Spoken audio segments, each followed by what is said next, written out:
โดยสบายดีทุกคนน้องๆผู้ใดที่ว่าอยากเก่งไวยากรณ์เนาะหรืออยากสร้างประโยคภาษาเกาหลีให้เป็นต้องมาเบิ้งคลิปของอาจารย์ตัวนี้เนาะทุกคนสำคัญหลายเนาะเขามาเบิ้งนำกันทุกคนซึ่งน้องๆผู้ใดที่ว่าอยากเก่งภาษาเกาหลีหรือว่าอยากเก่งไวยากรณ์ต้องหู้สิ่งนี้เนาะทุกคนหนึ่งต้องหู้ว่าคำนามแม่นอย่างสะก่อน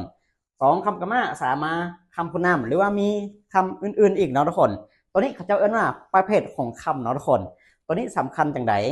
สำคัญอีหลีเนาะทุกคนเข้ามาเบิ้งนำกันเนาะ ตัวอย่างเช่นคำนามบวกกับเลอ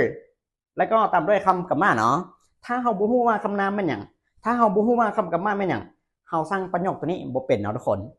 แต่ถ้าเราฮู้ว่าคำนามแม่นอีหยังแล้วหรือคำกรรมะแม่นอีหยังเราสามารถที่จะวางคำศัพท์ถูกตามตำแหน่งเนาะทุกคนหรือสามารถที่จะใส่ตัวช่วย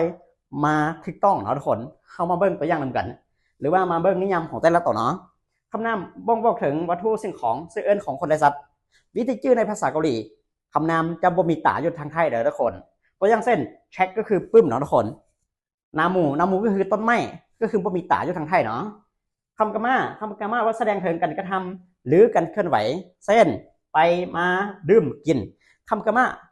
บ่บอกถึงหยังบ่บอกถึงตัวเขาเองต้องมีการกระท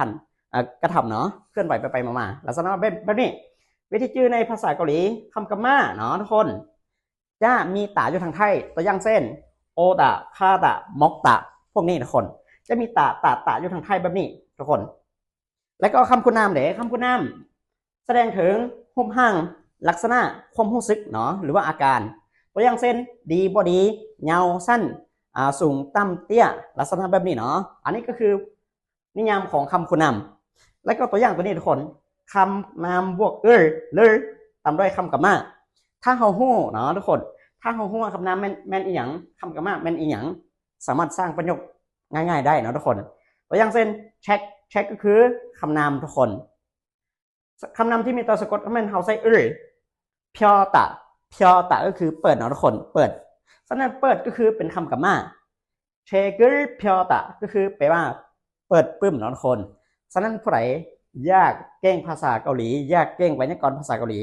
ต้องหู้พวกนี้นะทุกคนตัวนี้เป็นตัวที่สำคัญที่สุดเนาะเจอกันคลิปหน้าทุกคนบ๊ายบาย